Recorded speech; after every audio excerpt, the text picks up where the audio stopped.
எல்லா மாவட்டத்திலையும் சிப்காட்னு சொல்லி விவசாய நிலங்களை பிடுங்கக்கூடிய வேலைகளை செஞ்சாங்க. இந்த மேல்மா மட்டும் இல்லை, ஊரறிந்தது இந்த மேல்மா. 44,000 ஏக்கர் விவசாய நிலங்களை சிப்காட்டுக்கு எடுக்கிறதுக்கு திட்டமிட்டிருந்தாங்க திமுக ஆட்சி. அப்போ எல்லா மாவட்டத்துலையுமே சிப்காட்னு சொல்லி அறிவிக்கிறது, புதுசாக எங்கே பார்த்தாலும் சாலை. அதாவது சாலை இப்படி போனாவே குறைந்தவன ஒரு வழியில் போயிடலாம். ஆனால் இவங்க எங்கேயாவது நிலம் வாங்கி வச்சுருக்காங்கன்னா அந்த நிலத்து வழியாக போகிறதுக்காக சுற்றிட்டு கொண்டு போகிறது.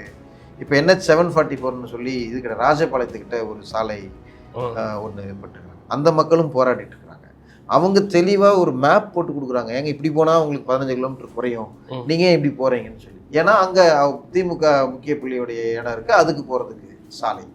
இப்படி எங்கே போனாலும் இவர்களுடைய அராஜகம், போகிற இடங்கள் எல்லாம் இந்த அராஜகத்தினுடைய செயல்னால தான் விவசாயிகள் மத்தியில் திமுக பெரிய அளவில் அம்பலப்பட்டு போனது. அதுவும் இல்லாமல் இந்த துப்புரவு பணியாளர்களுக்கு இவர்கள் பண்ணது, இப்படி எல்லா விதத்துலேயுமே திமுக தன்னுடைய எதிர்ப்பை சம்பாரிச்சுக்கிட்டு இவர்கள் எல்லாம் நினச்சிட்டு இருந்தது என்ன வேணாலும் பண்ணுவோம், காசு கொடுத்து ஜெயிச்சுக்கலாம்னு நினச்சாங்க.